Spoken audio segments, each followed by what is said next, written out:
Fala, Dev! Tudo bem por aí? Então, dando sequência aqui ao nosso conteúdo, a gente vai ver a questão de entrada e saída de dados. Então, até então, a gente tem trabalhado com informações em que a gente vai ali e coloca, tipo, vai chover, eu informo, verdadeiro ou falso. Idade, aí eu vou lá e digo 5, 10, 15, 14, 18, tanto faz, tá? Então, aqui, a partir desse momento, a gente vai começar a dar um dinamismo maior, em que a gente vai ter a lógica de entrada de dados e saída de dados. Ou seja, eu consigo perguntar coisas para o usuário e o usuário me passar essas informações e eu consigo também mostrar coisas para o usuário, que até então a gente não estava fazendo, a gente estava se limitando ali só ao nível de desenvolvimento, tá? Como a gente está utilizando Java aqui, então, a gente vai precisar usar os métodos do Java para fazer a entrada e saída de dados. Em outros sistemas existem outros métodos, mas a essência é a mesma em todos, tá? A gente vai ver, inclusive, outras linguagens aqui mais para frente, e no momento que a gente vê, vocês vão conseguir perceber que não existe uma grande diferença entre os pontos, tá?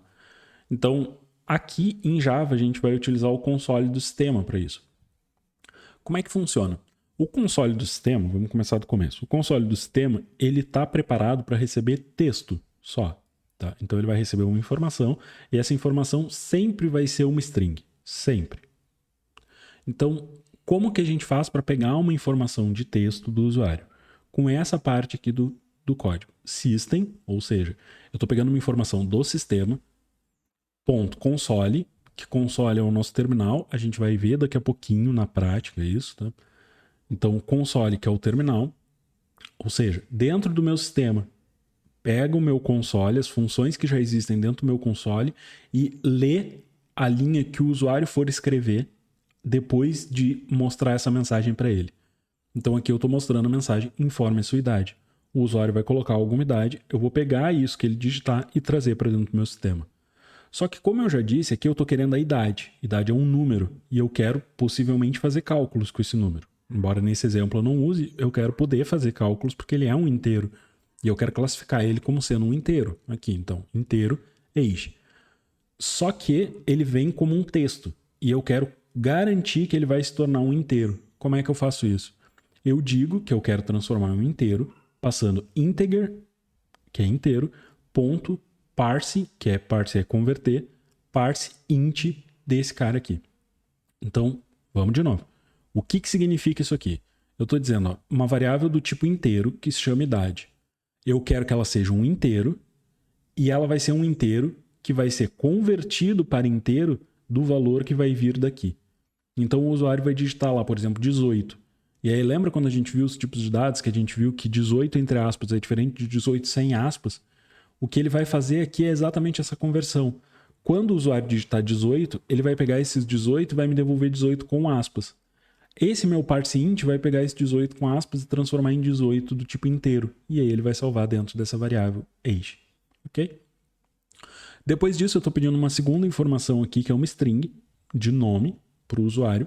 E aí aqui, como ele é uma string, eu não preciso fazer nenhum tipo de conversão, igual eu fiz aqui em cima. Eu pego direto o que o usuário informou. Então, system.console.readline, informe seu nome. E aí aqui, eu estou usando já um system, que a gente já viu, inclusive, no vídeo anterior. Eu estou usando aqui um println para devolver uma informação para o usuário. E aí aqui eu estou dizendo, o nome do usuário é nome, passando o nome que ele me informou, e ele tem tantos anos. E o tantos aqui, a idade, é exatamente o valor que ele me informou. Ok? Já fica bem mais dinâmico. E aí, quando a gente está tratando de saída de dados, a gente sempre vai trabalhar com system out e mais alguma coisa. Aqui o nosso system out, que seria basicamente de dentro do sistema, pega as funções de saída e faz isso aqui, a gente vai utilizar então ou println ou print. E aí aqui eu peguei o mesmo trecho ou trechos muito parecidos exatamente para mostrar como é que eles se comportam, tá? Então, primeiro que eu coloquei um println, que é o que eu usei até então. Por que eu sempre uso ln? Por que eu geralmente uso ln? Porque o ln ele vai mostrar aquilo que a gente está colocando aqui, tá? E depois ele vai quebrar a linha, ele vai dar um enter no nosso sistema. Então, se eu printar aqui hello coder, ele vai mostrar hello coder e vai passar para a próxima linha. Já vai ficar aqui, certo? Se eu colocar só print, nesse caso aqui, não vai fazer diferença. Ele vai printar e ele só não vai quebrar a linha. Ele não vai dar o enter e ficar esperando aqui. Tá? Pensem como se aqui fosse ficar um cursorzinho piscando para digitar. É exatamente como dar um enter lá em um bloco de notas ou um documento ou um editor de documentos equivalente. E aí aqui a gente também consegue concatenar, né? Como a gente já tinha visto em outros momentos, a gente consegue concatenar outros valores. Aqui eu estou somando string com qualquer outra coisa, nesse caso eu estou somando com string, e ele vai ser uma string no final.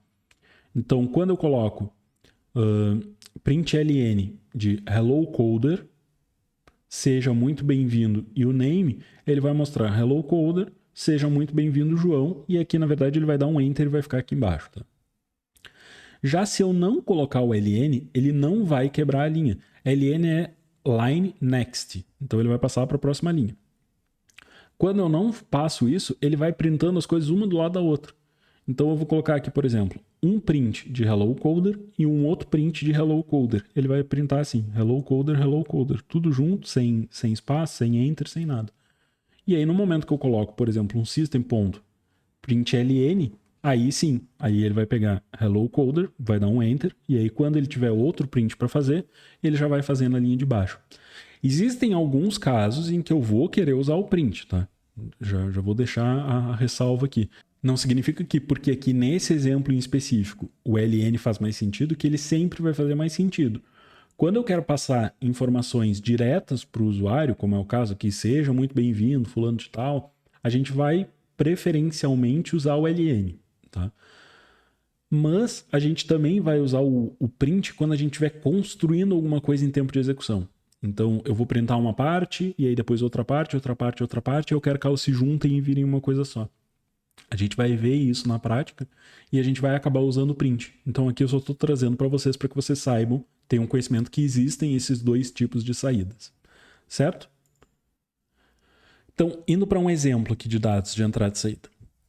Eu estou pegando aqui, por exemplo, um ID, que aí, como o ID é um inteiro, eu preciso fazer a conversão. Então, integer.parseInt de system console readline informe o ID do colaborador. Estou pegando um número de identificação qualquer, tá?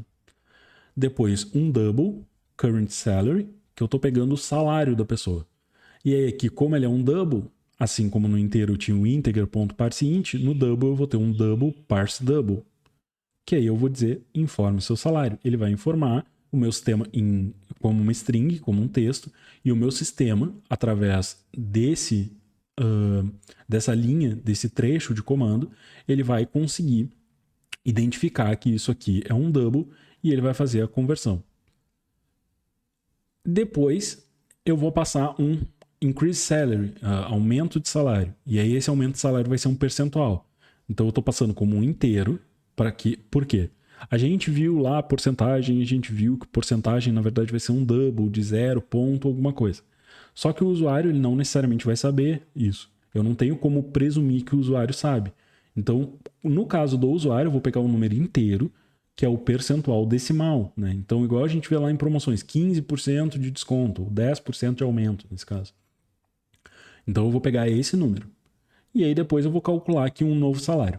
E aí, o novo salário vai ser o salário atual, né? Ele vai manter o salário que ele já tinha, mais um aumento. Um aumento de quanto? De um proporcional em cima do salário atual, que vai ser o aumento dividido por 100. Aí aqui, por exemplo, se a pessoa colocou 20%, aqui vai ser 0,2. Então a gente vai multiplicar o salário atual vezes 0,2, que seria equivalente a pegar uma fatiazinha de 20% do salário e somar 20% do salário.